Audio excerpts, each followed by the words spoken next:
Bueno, ¿y estuvieron leyendo el Sí. libro? Porque me gustaría o sea, mi idea era empezar leyendo estos primeros versículos, ¿sí? Del capítulo 4, que vamos a empezar. Y viene la parte, digamos, más de contenido más práctico de la carta.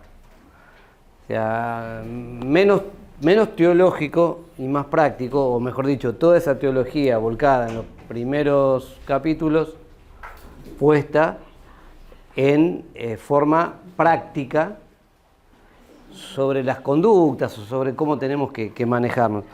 Entonces voy a leerlo.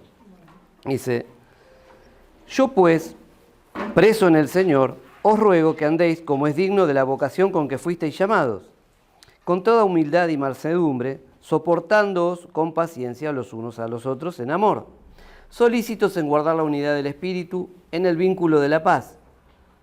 Un cuerpo, un espíritu, como fuisteis también llamados en una misma esperanza de vuestra vocación.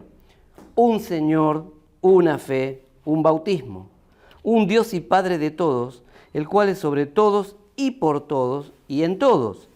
Pero cada uno de nosotros fue dada la gracia conforme a la medida del don de Cristo. Por lo cual dice: subiendo a lo alto, llevó cautiva la cautividad y dio dones a los hombres. ¿Y eso de que subió, qué es? Sino que también había descendido primero a las partes más bajas de la tierra. El que descendió es el mismo que también subió por encima de todos los cielos para llenarlo todo. Y él mismo constituyó a unos apóstoles, a otros profetas, a otros evangelistas, a otros pastores y maestros, a fin de perfeccionar a los santos para la obra del ministerio, para la edificación del cuerpo de Cristo, hasta que todos lleguemos a la unidad de la fe y del conocimiento del Hijo de Dios, a un varón perfecto a la medida de la estatura de la plenitud de Cristo, para que ya no seamos niños fluctuantes, llevados por doquiera de todo viento de doctrina, por estratagema de hombres, que para engañar emplean con astucia las artimañas del error, sino que siguiendo la verdad en amor, crezcamos en todo en aquel que es la cabeza, esto es Cristo, de quien todo el cuerpo, bien concertado y unido entre sí por todas las coyunturas que se ayudan mutuamente, según la actividad propia de cada miembro, recibe su crecimiento para ir edificándose en amor. Hace unos años, unos cuantos años, tuve la oportunidad de leer un libro, que todavía lo tengo, que se llama Edificándoos unos a otros. Y era toda una serie. Había uno que era un libro general, que era Edificándoos unos a otros, y otro que era sobre el matrimonio, otro sobre la relación padres e hijos, siempre con el tema de decir, con esa expresión del unos a otros. Y estaban muy buenos, no eran unos libritos de lectura, digamos que fácil, estaban muy buenos. ¿Por qué? Porque iban así desmenuzando un poco todo lo que estaba acá en Efesios, después iban sobre la parte en Filipenses, sobre la parte sobre amor. Entonces estaba muy bueno, uno empezaba a comprender y todo cómo venía. Ahora, este capítulo en particular, Pablo empieza dando una serie de cosas, ¿no? Entonces decía, empieza una exhortación. ¿Qué es una exhortación? Llamada la atención. Sí. Orden. Sí. Orden. Tiene un poco de todo eso. Uno cuando piensa en exhortación, siempre de mínima es marcar un par de puntos. Pero en realidad es alentar, es un aliento con palabras. Lo que sí no quiere decir de que sea, ay, qué bueno que sos. No es un estímulo, es un aliento en palabras para decir. Y entonces a lo mejor sí te están marcando un error, pero no es que te lo hacen resaltar para que digas, ¿viste cómo te equivocas? Sino es todo lo contrario. Entonces Pablo empieza a exhortar, o sea, a tratar de expresar algo de una forma un poco más marcada sobre diferentes temas. Entonces, y es el tema de decir cómo nos vamos a comportar. Me parece que el cable está fallando. Tendríamos que probar el... Voy a ver si lo puedo poner directo.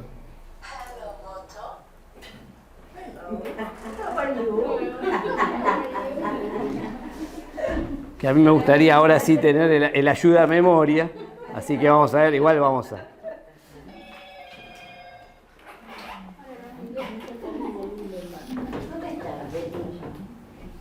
Entonces, Pablo empieza con una manera de vivir. Con Débora de Misiones. Estamos en clase. Ya empezó la Sí, clase. ya empezamos. Le preguntaron y contesté. Nada. Entonces, Pablo lo que empieza con ese énfasis es decir, una manera de vivir. Ahí estamos. Muy bien, Marcelo. Ahora. Medio torcido, no sé. No importa, ahora.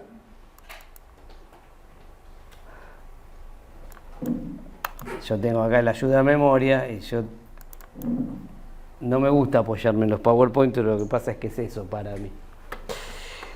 Y con esta forma de vivir, ¿ustedes qué se imaginan? A ver, porque uno piensa en el cristiano como de dos maneras, en el ser y el deber ser. Y generalmente nosotros fantaseamos mucho sobre el deber ser.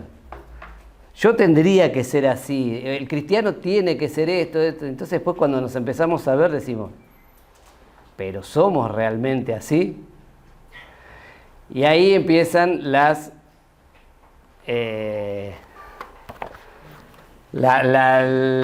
controversias, las idas y vueltas. Sin embargo, en esto, Pablo empieza a dar una serie de cosas bien prácticas. Recién las acabamos de leer.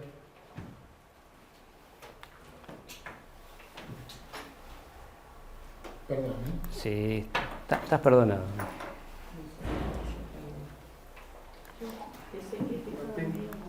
Ahí estamos. Ahí cuando empezaba a Ahí decir, está. ¿viste? Queda medio torcido, no sé cómo arreglarlo. Peor que nada. ¿Cómo le haces?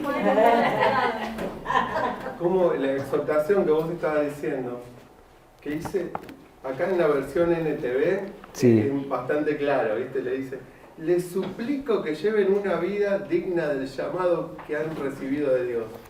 Les suplico, o sea, por favor, lleven una vida digna del llamado que han recibido del Señor. Exactamente, ahí está, ahí se nota bien. Y yo lo había leído, este pasaje, me había tomado el trabajito de leerlo. Y aquí dice, porque en verdad han sido llamados.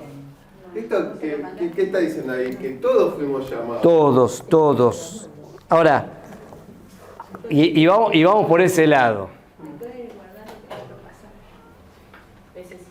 ¿Se acuerdan? Dentro, fuera. O sea, no hay... Adentro vivimos, afuera nos morimos. Eso es lo que era unión con Cristo. Esto es la vida con Cristo. Ahora, fuimos llamados a vivir en unidad como cuerpo. Ahora, todos los que pertenecemos a la familia de Dios, fuimos llamados. Y no es que hay algo especial, sino que el llamado, ¿cuándo pasó? A ver, ¿qué se imaginan? Y cuando el Señor ya nos llamó al arrepentimiento y nos mostró, nos hizo darnos cuenta que lo necesitábamos a Él, desde ahí ya nos viene llamando al Señor. El llamado a decir, a ese arrepentimiento que nosotros nos hicimos eco, entonces, y traía todo un combo de cosas que uno lo va descubriendo a veces en ese proceso. A veces lo descubre más rápido, otras veces más lento, tarda más. Pero ya tenemos todo desde ese principio, ese llamado, ¿no? Nos llama a vivir de una manera digna. Y ya nos empieza a poner un poco de presión. Porque, ¿qué pasa? Uno empieza a, con los rollos de decir, ¿qué viene acá? Y yo puse, hay todo un catálogo de posibilidades. Porque hay un montón de posibilidades dentro de lo que es ese llamado a una vida digna. Entonces, primero que Pablo empieza a contrastar esto al hecho de decir, quienes no están en Cristo independientemente de que uno pueda tener empatía y tenga que amarlos porque Dios los ama y porque el llamado también es para ellos, se hagan eco o no. La vida del ser humano fuera de Dios es indigna. O sea, una vida digna es decir, si hubo alguien que se fijó en vos con todo lo que eras y te dice, no me importa lo que eras, porque yo te quiero ver como lo veo a mi hijo. Y hubo un hijo que dijo, no me importa que vengan derrapando todos los días. Yo creo que soy el sacrificio justo para que ellos se salven. Entonces, no es algo menor ese llamado a una vida digna. Y claro, la vara está altísima. Y por nosotros mismos no lo podemos hacer. El llamado está, el pedido de Pablo, eso es el hecho de decir, pónganse en esto, miren todas las bendiciones que veníamos viendo, todo esto de la unión con Cristo, todo esto que veníamos viendo de la salvación. Ahora, por todos estos motivos, por favor, vivamos una vida de acuerdo a ese llamado que tuvimos. Eso es lo que en realidad Pablo está queriendo decirles. Y en ese abanico de posibilidades es por causa del Señor, como recién estábamos mirando, él está prisionero. No le importa estar prisionero, no importa las circunstancias, porque es por causa del Señor.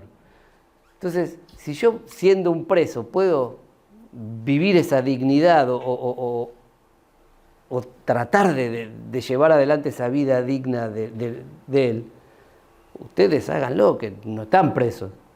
O sea, por causa del Señor, el llamamiento del Señor, o sea, ¿por qué? Porque Él nos llamó y nos hizo ¿qué? Que lo aceptemos todo y nosotros dimos una señal que fue el ¿qué? Ese bautismo, que nos une, que nos identifica, que nos hace parte de eso, de esa comunidad, de ese cuerpo. Entonces, empieza a argumentar sobre estas cosas, Pablo. Y el ejemplo del Señor.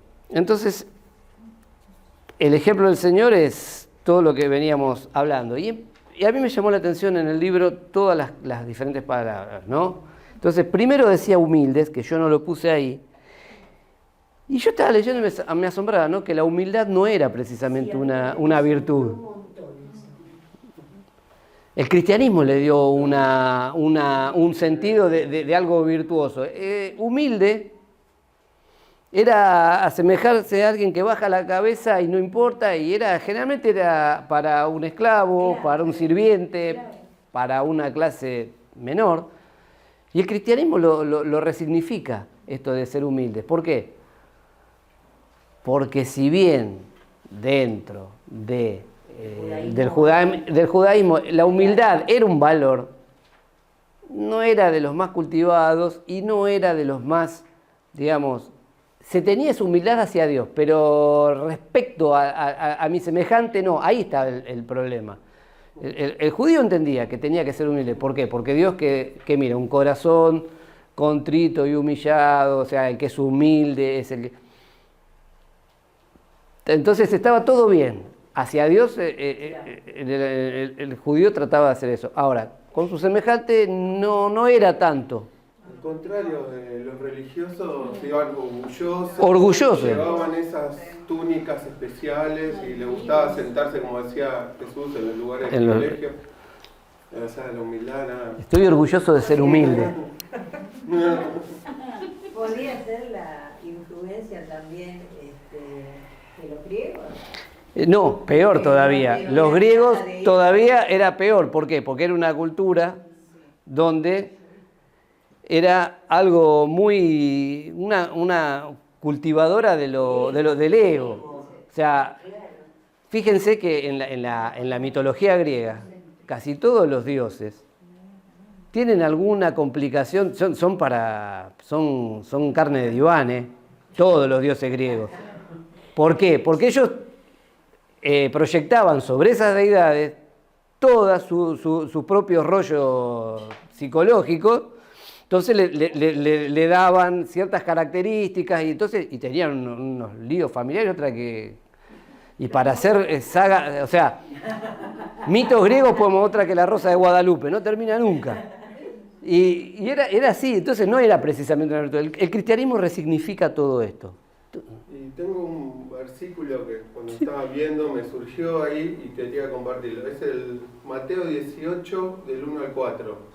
Dice, estaba Jesús con los discípulos, dice, por ese tiempo los discípulos se acercaron a Jesús y le preguntaron, ¿quién es el más importante en el reino del cielo?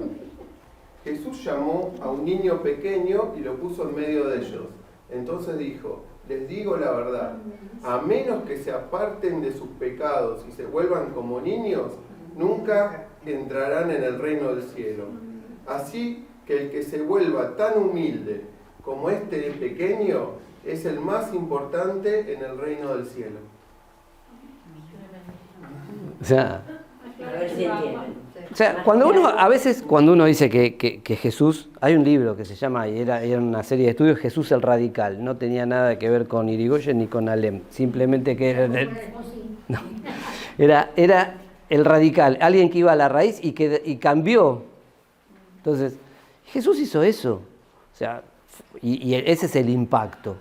Entonces, empieza a cambiar esto, y Pablo lo que hace es empezar a ordenar un poco todas estas cosas, y es esto, ¿no? O sea, el hecho de decir, la humildad sí es ese concepto que Jesús daba ahí, en el hecho de decir, si no sos como un chico. Amables. Y esa amabilidad, o sea, está bueno porque no es una cosa, digamos, fingida. Mismo Pablo se ponía al servicio, se hacía como sus oyentes, al hecho de decir, se ponía a su servicio para mostrarles él. O sea, no soy mejor, por ahí estoy en esto, Dios me mandó a hacer esto, pero esa amabilidad era en el trato. Acá en el libro dice, en el término es... Con la mansedumbre. Exactamente. O sea, a veces entonces si lo asociamos y lo asociamos mal, decimos, Pedro no era amable. Juan... No tenía mansedumbre. Tal vez no, tenía mansedumbre, lo que tenía un carácter diferente, pero sí había mansedumbre. ¿Por qué? Porque si no, Jesús no le hubiera dicho, apacienta mis ovejas, apacienta mis corderos. Pero eso era Pedro cuando se transformó, ¿no? Pero es que la personalidad no nos cambia, somos lo que somos, pero sí Dios va trabajando y va moldeando y adaptando. Y a lo mejor, a veces, gente medio exaltada, no es que no tenga mansedumbre, tiene una manera de expresarla de otra manera y es amable, simplemente que es pum para arriba. Y hay gente que es re depre y vos decís, no, ¿y qué va a hacer? Y es amable, porque con mansedumbre igual, si se tiene que poner a la par, lo hace. O sea, ahí está el tema, no asociemos a veces, porque no son necesariamente cosas parecidas, los rasgos de personalidad con las características que tenemos que tener en un todo como cristianos. En algunos se van a notar más, a algunos les cuesta menos algunas cosas, precisamente por esos rasgos de personalidad. O sea que uno puede llegar a tener sus pasiones y sus instintos, pero siempre bajo un control perfecto. Exactamente. Esa sería. Bajo el control ¿Y del de dónde Espíritu viene el Santo. control? Del Espíritu Santo. No de uno, sino que es el don, que uno de esos dones es el dominio propio, el control. O sea, está la personalidad, pero la personalidad sujeta al control del espíritu, que ese es el ejercicio que dice Martín que hay que hacer constantemente. Después el hecho de ser pacientes. Y el paciente no es el que se tira a esperar algo de la vida como en el chiste. Dice, es el que no afloja. Me llamó mucho la atención. Sí, Porque es persistente. Es la persistencia, ese hecho de decir, bueno, sigo, insisto, sigo. Es como aquel estudiante que sigue y por ahí le va mal en una materia, pero sigue, y por ahí no tiene tiempo, se atrasa, pero sigue, pero al final consigue terminar la carrera o el estudio. Hay ejemplos de este tipo, de este concepto de paciencia, lo podemos ver fuera de lo que es el ámbito espiritual o de la iglesia. Hay bandas que se llaman One Hit Band, o sea, banda de un solo hit. Y lo escuchan, levantan los platos así para poner la mesa y sale esa cancioncita todo el tiempo.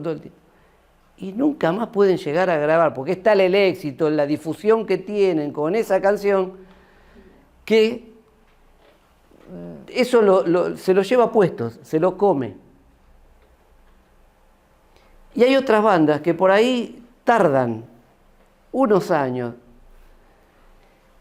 en sacar una canción que sea al gusto del público, algo decente, o que le llame la atención, o que el mensaje les transmita algo, y las bandas esas por ahí duran años.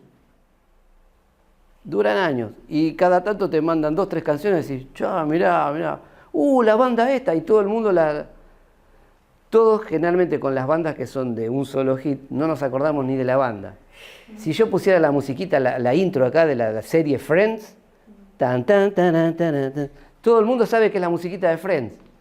Ahora, ¿qué banda era? The Rembrandts se llama. Pero bueno, yo porque soy enfermo de escuchar cosas raras, pero se llamaba The Rembrandts, nadie lo conoce. Si todos escuchan chan, chan, chan, chan, ya lo asocian con Rocky. Ahora, la banda esta no pudo salir de eso y odiaron ese tema porque así como lo llevó a la fama, los hundió y los... Entonces, ser paciente a veces es eso, es ser persistente, tengo un objetivo y lucho para alcanzarlo. El ejemplo del estudiante, o sea, hay estudiantes que son brillantes y se le acaba el brillo cuando terminaron el 7º grado. Y hay algunos burritos que pasan de grado rompiendo las paredes y llegan a graduarse en la universidad porque fueron constantes. Los otros agotaron todos los cartuchos en la primera batalla, los otros estuvieron resistiendo como pudieron, pero es esa paciencia, ¿no? Entonces después tenemos la tolerancia, y la tolerancia no es me banco cualquier cosa, y soy la tolerancia mal entendida como ahora, esa cosa medio New Age, donde somos todos hermanos y todos compartimos. No es tan así, no es esa tolerancia, sino es el hecho de ser tolerante con mi prójimo, sea adentro o afuera de la iglesia, ¿eh? O sea, yo voy a entenderlo, voy a respetarlo, no voy a compartir. Me encanta escuchar tu opinión equivocada. Pero no, o sea, respeto la estupidez que estás diciendo. No, eso tampoco eso no es ser tolerante tampoco, ni una cosa ni una. Pero voy a qué, eso es la característica que va definiendo. Y todo esto es bajo un marco, es en amor. ¿Por qué? Porque ¿cuál es la vara que está puesta? La de Jesucristo. ¿Y por qué lo hizo Jesucristo? Por amor. Es la virtud madre, ¿no? Es que muchas de las cosas, si no hay amor, se pierden. Si yo te digo la verdad, pero no te lo digo con amor, te voy a lastimar. Es la verdad, pero ¿qué es la verdad? No va a servir. Y no va a servir. Ahora, si yo ay, bueno, qué lindo, qué bueno, y no te lo digo, también estoy fallando, porque no vas a cambiar. Y a mí no me sirve tampoco, porque... Además, el amor debe ser responsable. Es que tiene que ir junto, una cosa con la otra. Bueno, eso pasa con los hijos también, que uno es los padres que quieren ser amigos de los hijos y no ser padres. El padre tiene que ser padre y tiene que educar al hijo y decirle la verdad. Hay un vínculo de amistad, pero con amor, pero pues. no soy tu compinche. Y no, Claro, o sea, claro, no. Te tengo que decir, yo te quiero mucho, pero esto que estás haciendo está mal. Vivir en unidad. Qué fácil que la hacemos. Y con esto muchas veces zafamos y quedamos bien. Ahora, unidad del Espíritu. Bautismo del Espíritu, vínculo del Espíritu. Y unidad de la Trinidad. Estos son conceptos un poquito más complejos. Ahora, la unidad del Espíritu. ¿Vivir en unidad es posible?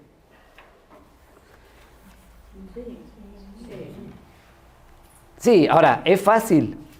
No, ahí está, pues separemos, porque algunos dicen, no es posible, porque mira, tantas denominaciones, ya lo vamos a tocar medio de costado ese tema también, pero dentro de un grupo humano Se puede vivir en unidad. A ver, lo que no quiere decir ni de que todos necesariamente sean íntimos amigos, porque no suele pasar, suelen generarse subgrupos o cosas, pero hay algo común y hay algo que no lo pone todo uniforme, sino que los une, los nuclea y es por encima de todos. Entonces, esto de ser la unidad en el espíritu, ¿no? Y es el hecho de decir, ¿en quién creemos? ¿Qué nos hace? El vínculo del espíritu es lo que nos está ayudando, nos nuclea. Y esto es unidad de la Trinidad. Cuando Pablo pone esto es el hecho de decir, esto es algo central sobre lo que el cristianismo se basa. El cristianismo bien entendido y no sus derivaciones. O sea, vieron que uno compra leche y te dice, este producto puede contener leche. Y vos decís, ¿qué onda? ¿Qué estoy comprando? Bueno, hay algunos lugares donde dice, esta iglesia cristiana puede contener cristianismo. Ah, bueno, gracias. No, el cristianismo bien entendido es el hecho de decir, sí, creer en la Trinidad de Dios, y el hecho de decir, yo daba un ejemplo, que siempre los ejemplos se quedan rengos, siempre los ejemplos van a quedar rengos, van a fallar por algún lado. Pero yo no tengo problema en decir el agua, o el hidrógeno 2, oxígeno, que sería la fórmula química, en 3 estados, la fórmula no cambia, sigue siendo hidrógeno 2, oxígeno. Ahora, el uso, la textura, es diferente, pero es lo mismo, Dios es Dios y hay una unidad. El Padre sin el Hijo es la fuente de bendición. ¿Y cómo se la llevo la bendición? Si no está el Hijo. Y el Hijo sin el Padre, ¿a quién le presenta? Y el Espíritu dando vueltas así por sí solo, sin estar en alguien, pierde todo sustento. Esa unidad, reflejémosla también nosotros, o sea, la tenemos que reflejar. Se tiene que dar por esta misma razón. Si hay un Dios trino que no puede funcionar una persona sin la otra, los tres son uno, los tres concuerdan. La iglesia no funciona con entes separados. Hay una universidad en la diversidad, decía acá también, ¿verdad? Sí, Marce. Hay un lindo ejemplo con respecto a la unidad, que por ejemplo los dos imanes. Todos tenemos formas distintas de pensar de alguna manera, igual que los imanes tienen polos distintos en donde cuando vos los tratás de juntar, si están los distintos polos, no se van a juntar, sino que se van a repeler. Pero si vos los ponés de la manera correcta, se van a unir. Creo que la unidad tiene que ser en la forma de pensar, en buscar lo que es común a todos y resaltar eso. Y respetar lo que se piensa distinto, pero no por eso dejarlo... Es que ahí va el tema. ¿Por qué? Porque cuando decimos unidad en la diversidad, nosotros somos diversos y por esa razón también hay interpretaciones diversas de algo. Pero hay algo que tenés que preservar. Cuando decía, hay un versículo que ahí como que resalta un Señor, una fe, un bautismo. Yo siempre traigo esos coros viejos, esas canciones viejas que por ahí eran medio pavotas a nivel musical, pero por ahí tenían verdades que estaban buenas. Como por ejemplo decía, no me importa la iglesia que vayas, si detrás del Calvario tú estás. Si tu corazón es como el mío, dame la mano y mi hermano serás. O sea, cantabas eso y por ahí generalmente se usaba cuando nos juntábamos iglesias de diferentes tipos, siempre y cuando fuéramos todas más o menos parecidas. El otro día estaba escuchando un mensaje de un pastor muy conocido que decía, la iglesia nostra. Y como esa cosa media mafiosa que no acepta al que es diferente. Y estaba muy buena, después se les recomiendo que la escuchen, no importa si no les gusta, la prédica estaba buena. Era Dante Gebel, pero estaba muy buena la prédica. Entonces muchas veces siempre nos juntamos con el que es igual. Ah, estamos unidos. Minga, fíjate que hay otros que son diferentes, pero que tienen el mismo Señor, la misma fe, el mismo bautismo, ese mismo espíritu. Se manifiestan de otra manera. ¿Y por qué no? O sea, muchas veces, pero corremos el riesgo de ser ecumenistas. Ecumenista. El ecumenismo es el que junta todos. Somos todos buenos, somos todos hijos de Dios y nos vamos todos al cielo porque Dios es bueno y ya está. O sea, no importa, viste, que si vos para adorar a Dios sacrificás una gallina o estás orando. No, está todo bien, vamos, todos juntos, de la manito. Ese ecumenismo no creo en eso, que eso sería el ecumenismo de la pala y la escoba. Vamos todos barriendo todo arriba de la pala y tiramos todo en una misma bolsa. Pero sí, yo creo en otra cosa, en un ecumenismo del imán. ¿Qué es esto? Si ustedes hagan la prueba física de limar hierro, lo ponen en una mesa. No importa si son chiquititas las limaduras o pedacitos de hierro, pónganlo. Limen cobre, limen bronce, limen aluminio. ¿Son todos metales o no son todos metales? Mézclenlos y pasen un imán por arriba. ¿Qué es lo que se va a pegar al imán? Porque tiene ¿qué? La misma composición que el imán. Los demás brillan, son metales, todo bien. Vamos a estar entreverados, o sea, por esa razón no tendríamos que andar cortando cizaña y trigo nosotros, porque seguramente nos vamos a equivocar, fiero, esa es nuestra área nuestra, pero sí tenemos que preservar la unidad. Entonces, no importa en dónde estás o el contexto, por ahí sos una limadura así, o estabas en aquella punta de la mesa, todo, pero el día que venga el imán, vos te vas con el imán. Estés donde estés. Eso es lo que a mí me hace unidad en la diversidad. Entonces, no importa cómo te manifiestes, si hay una unidad en los puntos básicos. Después el resto es discutible y es charlable porque no tenemos digamos, no hay un cristianómetro. Y no puedo decir que una práctica sea, salvo que esté totalmente reñida con lo que la Biblia dice. Justo eso iba a preguntar. Porque si vamos para el lado evangélico, todo el hombre es profético, no la palabra. Es que muchas veces son formas y tengo que ver el trasfondo atrás. Yo conozco gente que está en iglesias que son proféticas y conozco su corazón en el sentido de decir, hasta donde yo puedo ver, porque no soy Dios, los conozco a ellos porque tengo un trato y sé que no hay, digamos, ¿cómo podría decir? No quiero usar una expresión guaranga. No hay una mala intención. Pero esa forma a mí no me gusta y yo sé que por ahí tiene un montón de baches.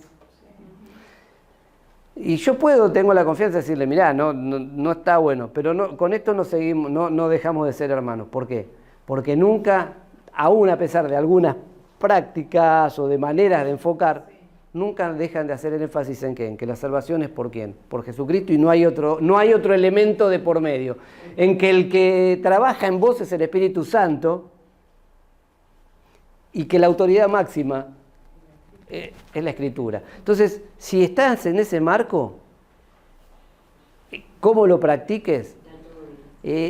Yo te lo voy a... Si Dios no viene y te hace así y te aplasta, no voy a venir yo a aplastarte. No podemos marcar diferencia. Yo como bautista creo realizo tal práctica en base a lo que yo interpreto de este pasaje. Por ejemplo, el bautismo.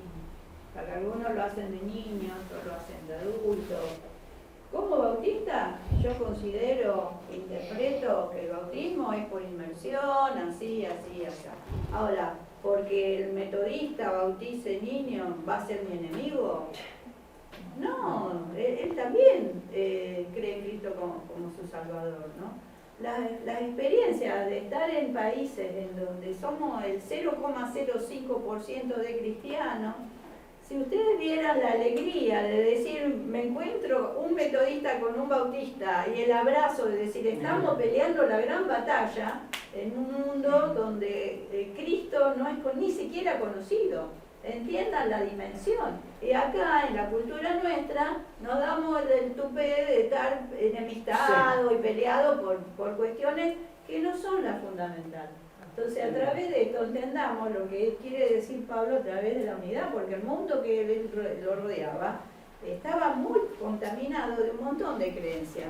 Pero cuando él iba a lo del espíritu y hablaba en base al espíritu, en base al concepto de Trinidad, en base a toda esta profundidad de la riqueza del conocimiento que acá Pablo pone, está abriendo los ojos a esta dimensión, que tenemos que estar unidos, porque si no, nos devoran los de afuera, porque si ustedes transitan, digamos, lo que era recorrer todos esos sitios donde había un altar al lado de otro y con esas dimensiones tipo palacios dedicados a dioses era una cosa impresionante, y Pablo se está matando acá explicándole a los de Efesios. Yo les mostré a ustedes lo que era Éfeso, lleno de altares uno al lado de otro.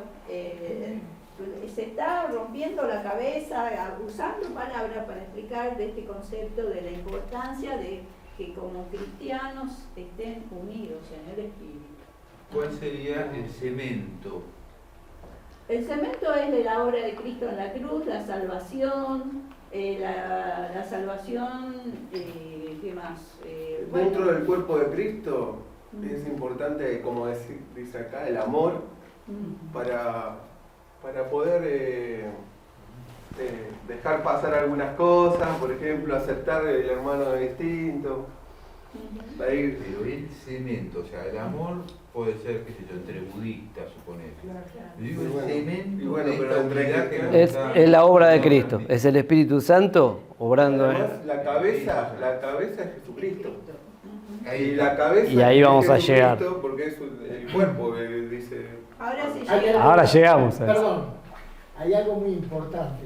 Recién nombraste el budista. El budista no puede estar en unidad con nosotros porque no cree en Cristo. No, él está diciendo que, como objeto de amor, simplemente puede decir que el amor puede no, manifestarse. No, se entendió. No. poniendo en tela de juicio, ¿no? Sí, sí. Ahora, así como hay unidad en la diversidad, y algo que dijo recién Nora es así, o sea, uno no llega a dimensionar y piensa de que una denominación es el cristianismo, o una rama del cristianismo es el cristianismo. Ya lo que les dije es lo siguiente, pero no está en nosotros el andar investigándolo, porque no va por ahí. Si sos como el imán, cuando el imán venga te vas a ir, estés mezclado con los que estés mezclados. Ahora, unidad en la unidad. Hay que estar unidos en ser uno, en el hecho de decir, acá lo decía, exalta el valor de la unidad del cuerpo tomando como modelo la unidad de Dios Trino. O sea, así Dios es uno y es una unidad, aunque son tres personas, es una unidad, esa unidad en la unidad y unidad en la diversidad. Bueno, y vamos, con esto, vivir en madurez. Todos tenemos dones. Yo ahora lo pregunto, yo ahí lo afirmo, pero todos tenemos dones. Sí. Y todos sabemos cuál es o cuáles son nuestros dones. Porque algunos yo sé que tienen el don pirulero, no saben ni quién lo tiene ni cómo es, y están dando vueltitas. Pero eso... Ahora, todos tenemos dones con origen común en Pentecostés, que harán de nosotros líderes dotados y como resultado capacitarán al pueblo de Dios, aspirando a lograr así la unidad. Con esto resumí todo un montón de cosas. ¿Por qué dije todo esto? Porque si tenemos dones, son para usarlos. Ahora, esos dones, y son diversos, y están repartidos según la gracia de Cristo, tienen un origen común el día de Pentecostés, con lo cual es tan válido esos dones que pueda el Señor haberme dado a mí, como a Graciela, como a Gustavo, como a quien sea. Pero lo que hacen no es decir, bueno, yo tengo el don de profecía. Oh, no. Yo tengo el don de la enseñanza y por favor, préstenme atención que voy a... No. Es el hecho de decir, yo tengo ese don, lo voy a usar. ¿Para qué? Para que vos puedas venir a la par mía, yo pueda estar a la par tuyo, para buscar la unidad, para que sea una herramienta de servicio. Y para hacer crecer a los hermanos. Esa es la idea. Ahí se nombra 5 ministerios. Y esos ministerios son justamente los responsables, acá dice que son los responsables de hacer crecer el cuerpo, ¿no? Que es una carga eso para todos. Que además es una carga, o sea, algunos fueron llamados a ser apóstoles, ¿sí? O sea, pastores y maestros, algunos lo ponen como dos cosas diferentes cuando no, pueden ser las dos.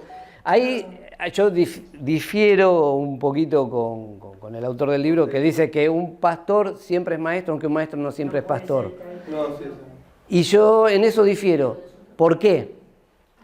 Porque un buen maestro es un pastor de ese grupo que tiene. ¿Por qué es un pastor de ese grupo que tiene? Porque si quiere enseñar de verdad, va a enseñar con el ejemplo, se va a preocupar por las personas que está teniendo. Lo que está diciendo es el tema del liderazgo.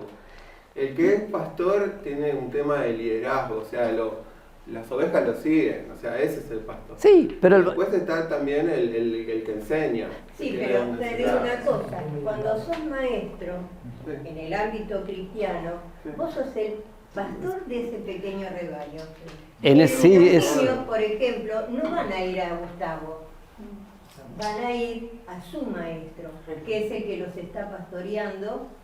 Lo que pasa es que pastorear ya es en el ámbito personal y ya pero es una relación personal. Es que el maestro en realidad también es eso. Por eso yo digo, va de la mano. O sea, lo cual no quiere decir que desarrolles, ¿sí?, ese ministerio, pero lo sos porque la responsabilidad y tenés la gracia de poder explicarlo de otra manera. Porque si no, pasa a ser algo, digamos, como diciendo, algo menor, y es el tema de decir, donde es un tema semántico, hay un orden, o sea, vos tenés que de alguna manera decir, a uno los constituyó esto, y a otros esto. No es que lo está tirando abajo, sino que todos están a la misma altura en cuanto a la... Una pregunta, Martín. Sí. Tengo la duda, O sea, el pastorado es un llamado. Puede ser que un maestro, una palabra, no tenga un llamado pastoral a una congregación, más allá de su grupo, pero en ese grupo él es responsable. Más allá de que él pueda ejercer de manera, con un corazón pastoral, el ser maestro. Sí, pero es una interpretación. Es que es la interpretación, no le hace, porque a eso voy, porque es un tema semántico, porque muchos... El maestro puede tomarlo, como vos decís, en una forma pastoral, ocupándose de ese pequeño rebaño, con dones dados por Dios para enseñanza y para el cuidado, aunque no tenga ese llamado más, o sea, ¿entendés? El rol sí tiene relación. Sí. ¿Por qué? Porque si es un buen maestro, Va a tener ese corazón. va a tener ese corazón y va a estar preocupado por el hecho de decir, preparar una clase de lo que sea, esto hablo en el ámbito secular también, implica un laburo intelectual bastante interesante, pero a la vez no solamente es para uno, sino en el hecho de decir, ¿cómo hago para hacerles entender o comprender o que desarrollen algo, buscar? Creo que vos podrías explicarlo mejor. El tema de decir, y vos conocés a tus alumnos. ¿Por qué? Porque vos sabés quién es el que más, lo que necesitan. Y eso es también parte del corazón. Por eso digo que sí es parte del corazón pastoral. ¿Por qué? Porque si yo estoy apacentando, estoy alimentando, entonces yo cuando traigo y comparto, trato de alimentar. Pero si yo tengo una clase de chicos, chiquitos, ¿no? Vamos a suponer de 2, 3 años, y vengo y les traigo un hermoso guiso de mondongo, bien picante. No está bueno, o sea, algunos lo va a bancar, pero no está bueno. Después los padres me van a venir a matar, o a comer el guiso. Pero el tema es decir, ¿qué es lo que le llevo? Yo tengo que ser, entonces yo tengo, ¿Cómo se lo llevo? Porque conozco la necesidad. Lo que no quiere decir es que vaya a desarrollar a nivel, digamos, congregacional, y ahí sí no. Ahora, como resultado capacitarán al pueblo de Dios, aspirando así a lograr la unidad. ¿Qué logramos con estos dones manifestados? Capacitar al pueblo. Y de esta manera, cuanto más sabe el pueblo, más unido está. También hacer que cada uno, por ejemplo, un pastor busca que cada uno de su congregación desarrolle sus propios dones. Claro. Y ayudarlo a descubrir los dones también. Es parte también. Yo creo que últimamente, por lo que yo he apreciado y amado, el hermano Pedro, que estuvo con nosotros hasta no hace mucho, él era un maestro en la palabra, y entendí cómo nuestro pastor Gustavo le dio esa apertura a la enseñanza de Primera Pedro, Segunda Pedro, y con qué devoción lo hacía cada mañana el hermano Pedro. Entonces entendí que en él había un don que era maestro en la palabra. Sí, claro que sí. Sí, Marcel. Y no necesariamente era pastor. Que acá el apóstol nos dice que estos dones fueron para capacitar al pueblo, ¿no? Para capacitar en la obra del servicio, para que el pueblo crezca. No dice el apóstol que estos dones fueron para ejercer poder. Exactamente. Y a veces encontramos que se utilizan estos dones para ejercer poder, influencia sobre la gente, sobre los hermanos, y no es lo que Dios está diciendo. Está diciendo que son para capacitar, no para ejercer poder, no para tomar la autoridad y hacer de esa autoridad a alguien autoritativo, autoritario, sino para capacitar, para el crecimiento, para edificar el cuerpo, para llevarnos en unidad. Eso es lo que el apóstol está enseñando. Y ahora tenemos que vivir en crecimiento. A ver, dejar de ser niños.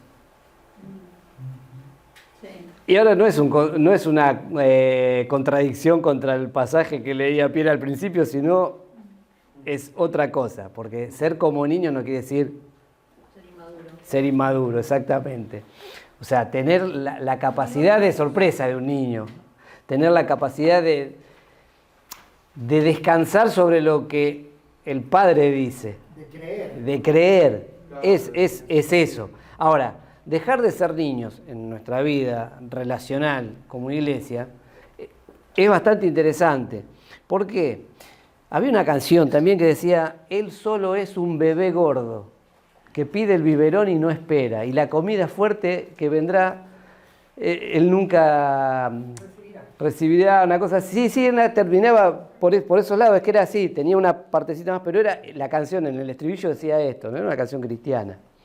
Esa no me la conozco. Porque, no, yo voy a contar una particularidad. ¿Por qué recuerdo este tipo de cosas raras? Yo recuerdo este tipo de cosas... recuerdo este tipo de cosas raras porque esto no se cantaba en las iglesias, era un grupo de especie de rock progresivo o jazz rock que hubo a principios de los 80, y como esas cosas eran resistidas en las iglesias porque no eran del Espíritu Santo, y los pobres pibes de ese momento tenían que andar remando en dulce de leche con escarbadientes para hacer sus producciones, sus cosas. En las librerías cristianas de principios de los 80, esos cassettes los tenían escondidos por ahí porque casi era como que estabas vendiendo, no sé, elementos de santería eran más o menos.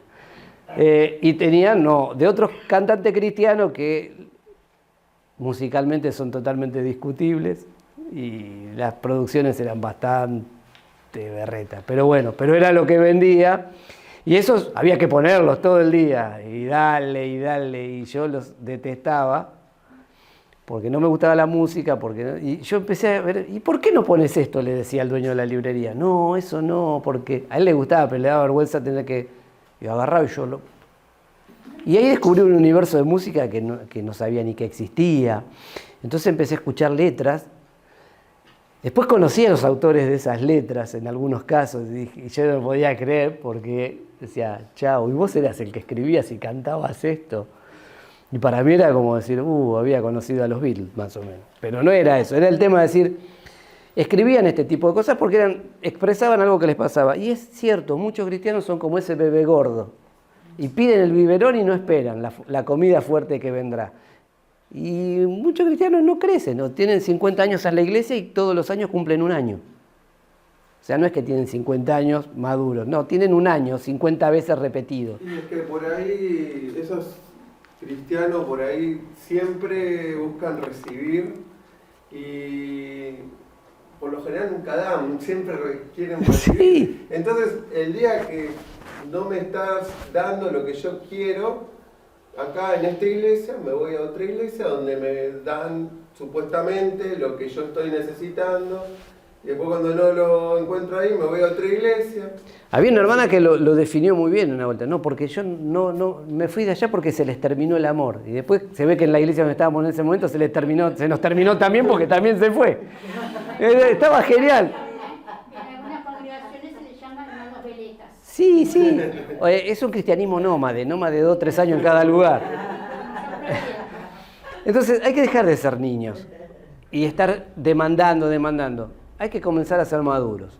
Y ser maduro no es ser ni aburrido ni pesado, sino simplemente un poquito más consciente de un montón de responsabilidades que tenemos y de un estilo de vida diferente que tenemos que llevar. La vara, dije, está altísima, porque la vara nuestra es Cristo. Pero eso es lo que estamos transitando. El día que le dijimos que sí a Él, no nos va a salir de taquito todo. Porque yo lo digo de una manera así medio grosera, pero si yo ya las tengo todas sabidas, Dios es recontra injusto conmigo de dejarme acá en la tierra.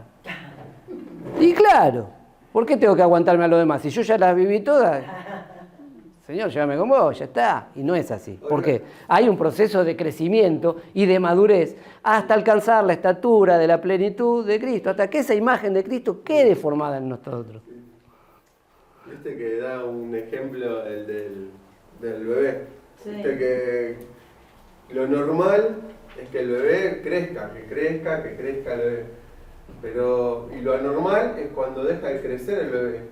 Y siempre el doctor se está fijando si el bebé va creciendo con respecto a la edad que tiene, ¿no? Y si deja de crecer, hay algo que anda mal. Entonces esto es lo mismo en la vida cristiana. Si no estás creciendo, dejas de crecer, hay algo que está mal. Tal cual, es eso. O sea, un bebé... Es un síntoma, por eso, ¿no? Un bebé crece y generalmente, ¿cómo son los bebés? No me digan son todos bonitos porque es una mentira del diablo. Algunos bebés son feos y algunos parecen ñomos, pero para el padre, para los abuelos son divinos.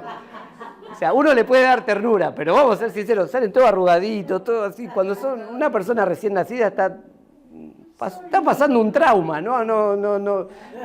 Sale de un medio líquido en silencio a un mundo. Nació y cuando llegaron los hermanos a ver a la nena que había nacido, dice, mamá, pero esto es teté. Y bueno, entonces, pero ¿cuándo uno va viendo? Cuando ese bebé va empezando a rellenar la garita, empieza a tomar los rasgos, empieza a hacer algún gesto, empieza a comunicarse con su entorno de alguna forma. Y todos los bebés son cabezones. Es así, son cabezones. O sea, porque hay una cosa que es fundamental. Acá reside todo lo que después va a reaccionar en el resto del cuerpo. Y el cuerpo se va a ir desarrollando a medida que empiece a trabajar. Y a poder, o sea, un bebé no lo podés recién nacido poner, bueno, dale, vení, acompañame. No va a caminar, no lo hace. Y lo podés lastimar. De hecho, lo lastimás. O sea, no puede hacer ciertas cosas, lo cual no quiere decir que potencialmente no las tenga. Pero cuando va creciendo y se va desarrollando, empieza a ser armonioso. Muchas veces nosotros somos así en Cristo. Y no nos asombremos. Todos alguna vez fuimos más cabezones. Yo estoy aspirando a dejar de ser cabezón. Y a que el resto del cuerpo se vaya desarrollando también. Ese desarrollo requiere ejercicio, ese ejercicio duele, ese ejercicio implica que yo tenga algo de hacer y que me pueda caer y que me pueda levantar. Eso es crecimiento, eso es madurez. Cabezón no de cabeza dura. No, cabezón de cabeza grande, pero que el otro... Claro. Esto es crecimiento en Cristo, es el hecho de decir, cuanto más conozco de Él, más quiero ser como Él, y empieza a cambiar mi manera de percibir la vida, mi manera de entenderla, mi manera de... Lo cual no quiere decir de que por ahí no me... algún momento. Acá Pablo dice algo que me parece muy interesante. Él dice que nosotros seamos niños porque eso implica quizás ser llevado por diferentes doctrinas. Eso me parece interesante. Es que... Porque más allá de los rasgos que estamos planteando, él dice algo concreto que es en Cristo, ¿no? Y él identifica al otro de ser llevados de acá para allá como ser un niño. Porque un niño, ¿qué era? Dijimos. Básicamente, ¿qué tiene? Un rasgo... Es crédulo por naturaleza. Así como son bastante crueles los chicos. Y son crueles, pero no por una crueldad malentendida, porque van a decir lo que ven. Entonces, si me ven a mí, no van a decir, mira el ñato para afuera, van a decir, mira el de la nariz larga. O mira el gordo, mira la gorda. Callate. Porque uno ya empieza a saber dónde frenarse y dónde queda bien y dónde queda mal lo que uno dice. Pero el chico no, porque es lo que ve. Y hay cierta crueldad a lo que ve diferente. Pero también es crédulo.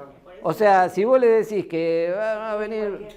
Yo a veces no puedo creer que haya hermanos, entre comillas, ¿no?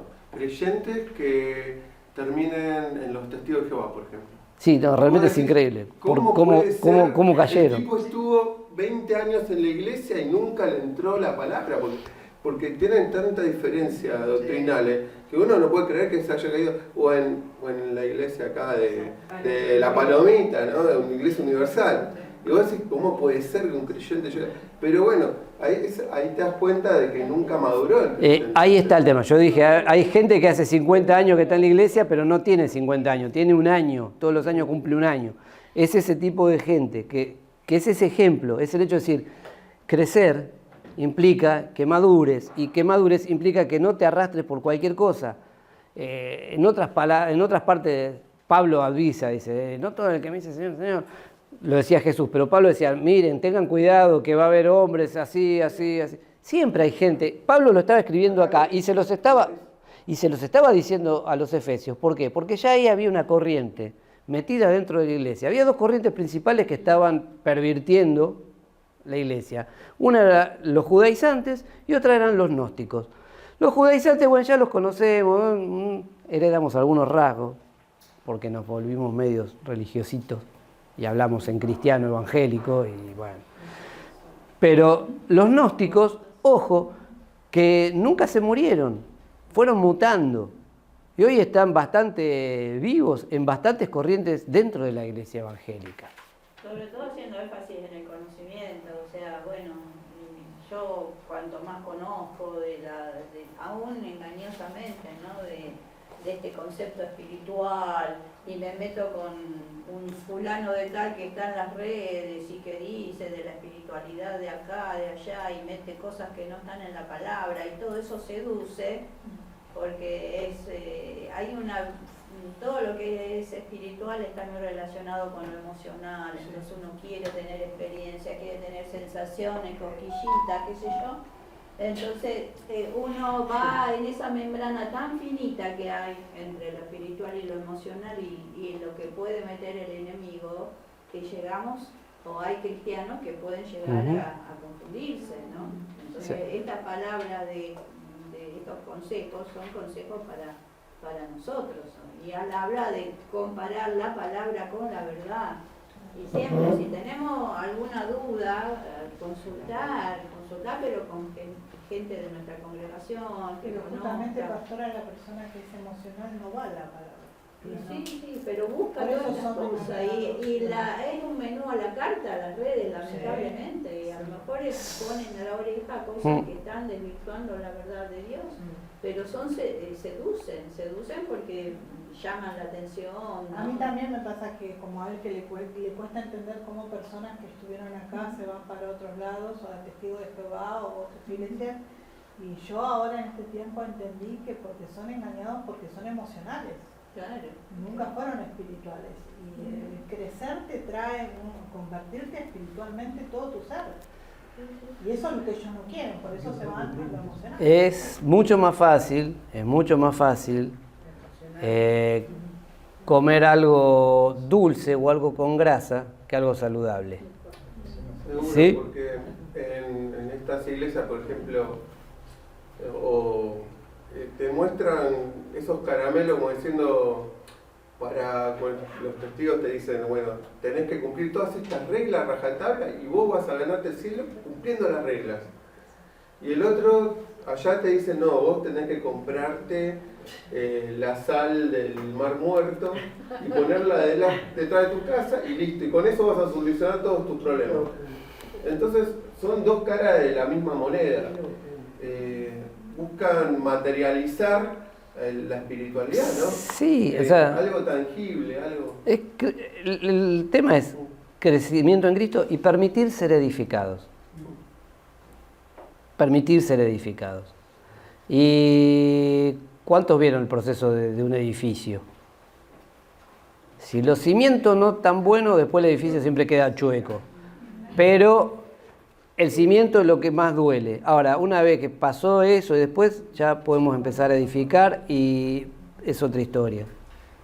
Nosotros nunca podemos juzgar a las personas. Ahora hay un dicho que dice, por más que la mona se vista de seda, mona queda. Cuando la persona no conoció a Cristo, realmente, por más que viva 20 años en la iglesia, no conoció a Cristo.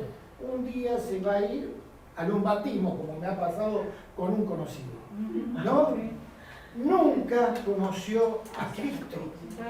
Entonces, por más que la mona se vista de seda, mona queda. Porque ¿No? es una relación personal que uno tiene con el Señor y uno recibe del Señor. Y uno se deja que el Señor haga la obra en uno de a poco, no con esfuerzo. Y requiere un esfuerzo también, porque... Para cómo cuando uno les quiere hablar a esas personas y decirle no, porque la palabra dice esto y les quiere explicar con amor para que en su cabeza haga un clic, lo primero que te dicen es te volviste legalista. Sí, bueno. Pero por eso lo importante de estudiar la palabra, de sumergirse en la palabra, porque es Dios mismo y es Dios que nos habla cuando leemos la palabra. Por eso esto de tener los grupos pequeños, de asistir a los estudios los miércoles, los domingos, repasar la palabra, orar en base a la palabra, porque Dios sigue hablando. Entonces, por más que te traigan cualquier mentira, si recibiste la palabra es más potente porque es Dios mismo. Hay un ejemplo en la Biblia, en el Nuevo Testamento. Ahí sí. Hay un ejemplo en el Nuevo Testamento, y con esto ya redondeamos. Los cristianos de Berea, o los judíos de Berea en realidad, cuando les fueron a predicar, se pusieron a escudriñar las escrituras a ver si lo que les estaban diciendo era cierto o no era cierto. Entonces, la fuente primera y última de toda discusión y de donde se empiezan y se terminan es acá. Lo que después, los extras, y los que les gustan las iglesias o los lugares así, bueno, que vayan a la iglesia de Sandro, que tiene un mundo de sensaciones. Ahora, acá ven un equipo, es un equipo juvenil, ¿sí? De rugby. Venían contentos porque ya habían terminado un partido, parecía como el hecho de decir, se había generado resistieron. Sí, decime, Lucas. Sí, yo estaba pensando que la iglesia es cuidar la palabra, pero nosotros creo que hoy día, más allá de la palabra, porque yo no conozco mucho la palabra, pero creo que tengo el Espíritu Santo. Es el que nos guía, que nos habla, que nos convence de pecado, que el Espíritu Santo él va a hacer el ruido necesario dentro tuyo como para decir, ojo. También está el discernimiento, ¿no? Lo vos te referís al discernimiento. Que el Señor del Espíritu Santo Sí, te da. justamente el fundamento de la unidad es el Espíritu. El fundamento de la unidad general es el Espíritu. Si no depende del hombre, depende de la obra del Espíritu Santo en nosotros, es cierto. En Juan 17 habla esto Jesús, que cuando dice, yo les encargo, les ruego a mi Padre, que yo estoy en Él en mí, y yo en ustedes. Que ustedes sean uno. Juan 17, claro, exactamente. Y hay este equipo trabajó durante años. Hoy no juegan ya juntos porque ya están algunos dejaron de jugar, otros están en plantel superior en diferentes equipos, desparramados según sus habilidades o compromiso con el club. Pero hasta este momento habían jugado, salvo este que estaba invitado, el de la punta, habían jugado juntos desde los 6 años hasta los 19 años. O sea, y si yo tengo los videos de ese equipo jugando a los 6 años y eran piojos así, cachivaches, se agarraban a piña, iban y hacían todo lo que no se... Y acá estaban satisfechos porque era su tercer año, digamos, como que arriba de la tabla, ya habían salido campeones 2 veces y esta tercera no pudieron por muy poco. Y generaron un grupo humano muy lindo. Ahora, iba un poco por acá. Acá hay un calendario, ustedes lo conocen a ese jugador. Es en la misma cancha. Es el mismo jugador, pero con un poco más de experiencia. Acá tenía 13 años, 14 años, salían embarrados hasta las orejas, en San Albano estaban jugando, y venía todo. Y acá ya estaba por entrar al partido, ya estaba jugando en juveniles, ya estaba jugando por los puntos, ya era otra historia. El casquito es el mismo, acá le quedaba como una cacerola, pero el casquito es el mismo. Y es la misma cancha y me llamó la atención, le digo, vení que te saco una foto, que hago la comparación. A veces esto es lo que tendríamos que ser nosotros. El mismo jugador, la misma cancha, pero los años de experiencia nos dan el crecimiento.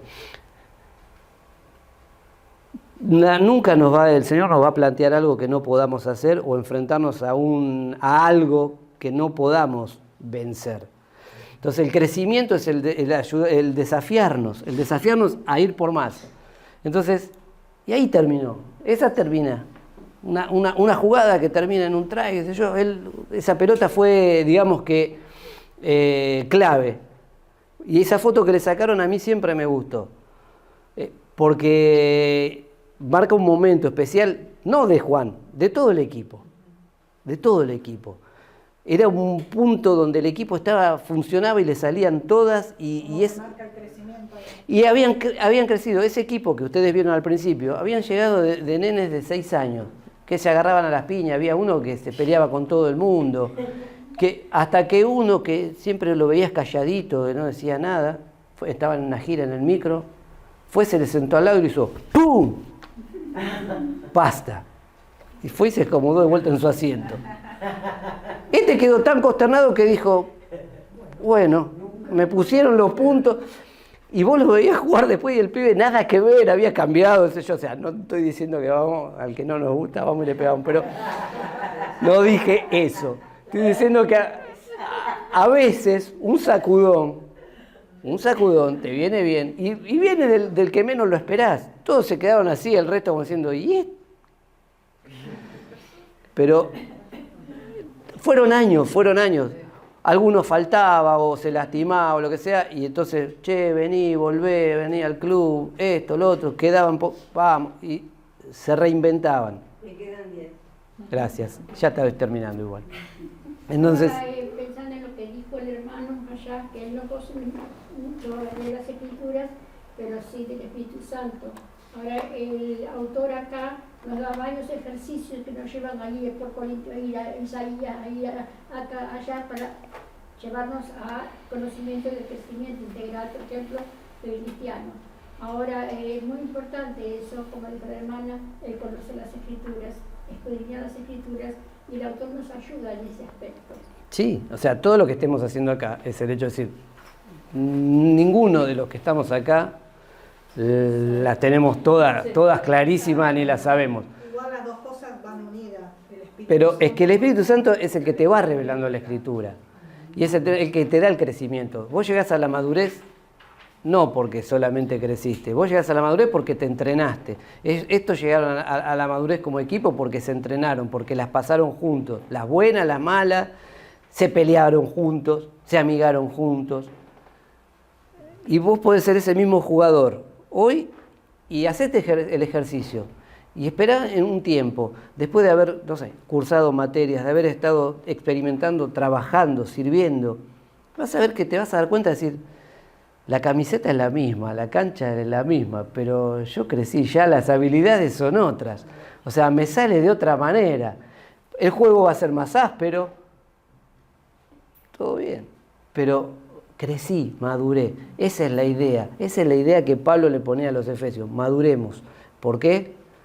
Porque tenemos un regalo tan grande como es nuestra salvación, con todas las implicancias que eso trae, como para que lo desperdiciemos en boberías, o como para que nos dejemos influenciar por cosas que no están buenas, o como para que lo desperdiciemos. Crezcamos, unámonos, y así ese es el consejo de Pablo.